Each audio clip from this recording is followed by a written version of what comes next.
पूर्णमदः पूर्णमिदं पूर्णात् पूर्णमुदच्यते पूर्णस्य पूर्णमादाय पूर्णमेवावशिष्यते। प्रिय साथियों, मैं डॉक्टर सुरेंद्र नाथ तिवारी श्री कृष्ण योग यूट्यूब चैनल में आप सभी का हार्दिक स्वागत करता हूं।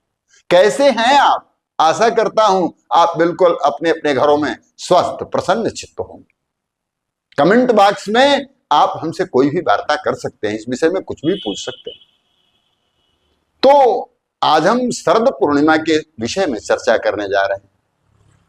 सभी ऋतुओं में शरद ऋतु की अपनी बहुत बड़ी महिमा है। आज के कवि लोग भी बड़ा सुंदर वर्णन किए हैं और भक्तिकालीन कवियों के रूप में संत शिरोमणि गोस्वामी तुलसीदास जी महाराज ने लिखा है। लक्ष्मण जी से भगवान श्री राम कह रहे हैं, वर्षा विगत शरद ऋतु आई, देखूं लक्ष्मण परम सुहाई। अर्थात शरद ऋतु बहुत सुंदर ऋतु है। इसी बात को आप 5000 वर्ष पहले भगवान श्री कृष्ण इसी शरद ऋतु के पावन अवसर पर अपनी बांसुरी बजाते हैं आधी रात को। भगवान पिता रात्रि शरदोत्फुल्ल मल्लिका विचरन्तुम मनश्चक्रे योग माया मुपाश्रिता। योग माया का आश्रय लेकर के अपनी बांसुरी भगवान बजाते हैं और समस्त प्राणी उनकी बांसुरी पर नाच जाते हैं। ये गोपियां कौन है? गोपियां वही हैं जो समस्त प्राणी हैं, वही गोपी हैं। क्योंकि गोभी ही कृष्ण रसम पिबत इति गोपी, जो अपनी इंद्रियों से कृष्ण रस का पान करते हैं वे सभी गोपी हैं। सभी नाच उठते हैं, प्रसन्न हो उठते हैं। तो ये है महिमा शरद ऋतु की। स्वच्छ जलाशय हो जाते हैं, जलाशय भी बिल्कुल स्वच्छ हो जाते हैं। जो वर्षा ऋतु के कारण मटमैला जल रहता है जलाशयों में, वो सब स्वच्छ हो जाता है। नदियां भी पवित्र जल बहाने लगती है। ऐसे अवसर पर जो चंद्रमा है, भोलेनाथ को अत्यंत प्रिय चंद्रमा, जिनको मस्तक पर स्थान दे हुए हैं, वो भगवान भोलेनाथ क्या देख रहे हैं कि चंद्रमा भी बिल्कुल समीप आ जाते हैं पृथ्वी के और 16 कलाओं से परिपूर्ण होकर के पृथ्वी को अपनी तरफ खींचने की कोशिश करते हैं। गुरुत्वाकर्षण बढ़ जाता है। ऐसे अवसर पर अमृतमयी किरणों से चंद्रमा सींचते हैं समस्त औषधियों को। इन चंद्रमयी किरणों का, अमृतमयी किरणों का लाभ हम कैसे लें? तो हमसे पूर्व हमारे ऋषियों ने, हमारे पूर्वजों ने हमारे लिए एक मार्ग बताया कि शरद ऋतु की पूर्णिमा पर एक खीर, वैदिक खीर तैयार की जाए जो समस्त रोगों को हरने वाला हो। कैसे ये वैदिक खीर तैयार हो, कब तैयार हो? तो शाम को रात्रि 9 बजे से पूर्व इस खीर को बनाई जाए। कैसे तैयार की जाए, किस पात्र में तैयार की जाए, कैसे दूध से तैयार की जाए?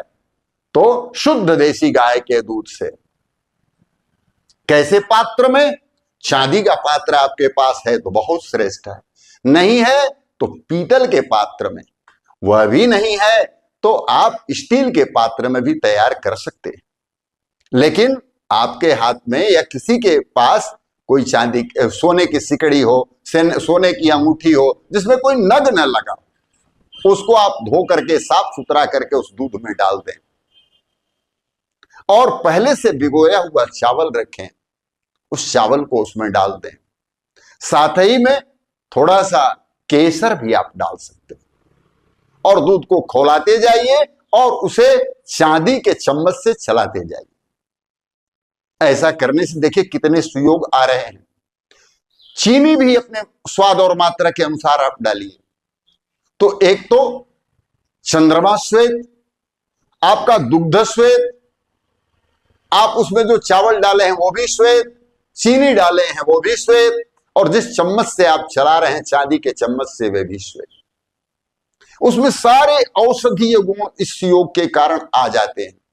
उसको अच्छी तरह से चला करके खीर को तैयार करके, खीर को किसी ऐसे पात्र में रखे जिसमें टंग ना लगा हो, जिसको आप कहीं ले जाकर के टांग सकते हो, कपड़े में बांध कर, रस्सी में बांध करके।